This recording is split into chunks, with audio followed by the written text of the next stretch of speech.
पित्ते में पथरी एक बहुत कॉमन बीमारी है जो 40 साल की ख़वातीन में जो बच्चे पैदा करने की सलाहियत रखती हैं उनमें बहुत कॉमन है।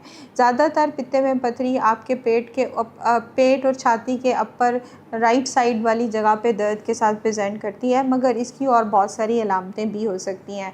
जिस तरह मैदे का दर्द भी पित्ते की पथरी की वजह से हो सकता है, मैदे वाली जगह पे दर्द पित्ते की पथरी की वजह से हो सकता है, और आपका उल्टी का दिल मतलाना या चिकनाई वाली चीज़ें जिस तरह पराठा, समोसा, इस तरह की चीज़ें खा के पेट में दर्द होना पित्ते की पथरी की अलामत हो सकती है।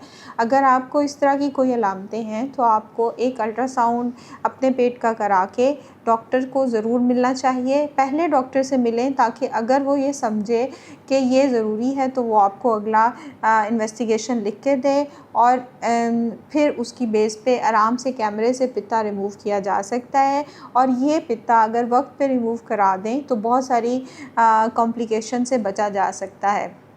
अगर ये पित्ते की पथरी पित्ते की नाली से जिगर वाली नाली तक जाए तो फिर ये अरकान होकर कॉम्प्लिकेशन बढ़ सकती हैं। इसलिए बेहतर ये है कि अगर आपको इस किस्म के कोई सिम्टम हैं तो वक्त पे उसको डॉक्टर को दिखा के इलाज कराया जाए। सिर्फ वेरीफाइड डॉक्टर से अपॉइंटमेंट बुक कराओ। ओला डॉक, डॉक्टर का अपॉइंटमेंट आसानी से।